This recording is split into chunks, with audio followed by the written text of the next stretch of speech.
race signed to Inverell, had a couple of runs against top-level horses, then dropped down to some lesser classes, was winning in Australia. Been pretty steady over there. Has raced a ton. Looks like a life sign.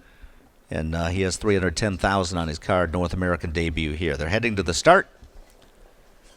And they're off and somewhere in L.A. for Brett Miller heads out for the lead. J.K. Endofanera, one of his rivals last year. These two hooked up in several of the major events for 3-year-olds. And J.K. Endofanera zips through on the inside to the front. Somewhere in L.A. is going to drop in second. Woodmere Ultimate races in third, followed up by Lloyd's Baby in fourth. And Signed to Inverell is at the back, where he is the trailer in the early going. So J.K. Endofanera, who leads it as they move toward the opening quarter. Kind of a wild seasonal debut. Went to the front, yielded, got shuffled back, and came back to win a three-way photo and a wild finish, 28-1 for the first quarter. And Somewhere in L.A. is right with him in second. Brett Miller has his hand holds back a bit, but it looks like he's up on the bit there, racing in second. About 3.5 lengths further back is Woodmere Ultimate, who gaps the top pair in third. Lloyd's Baby very content with the rail draft in fourth. And Signed to Inverell is racing in fifth. 2-horse breakaway up front. Somewhere in L.A. still in the pocket spot behind J.K. Endofanera.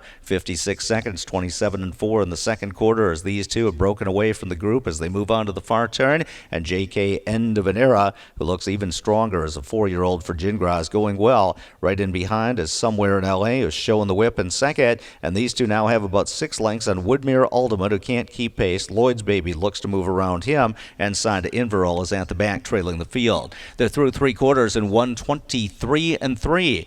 So 27-3 on the turn there, and they come to the top of the stretch. It's J.K. Endofanera. Somewhere in L.A. is right in behind, racing in second. He's already popped the earplugs, now about 2 lengths away of J.K. Endofanera, and J.K. Endofanera is starting to stretch that margin coming down to the finish. Somewhere in L.A. is now 3.5 back in second. J.K. Endofanera looking sharp here, 150 flat. Somewhere in L.A. was second. Signed to Inverell came through for third from Woodmere Ultimate and Lloyd's Baby.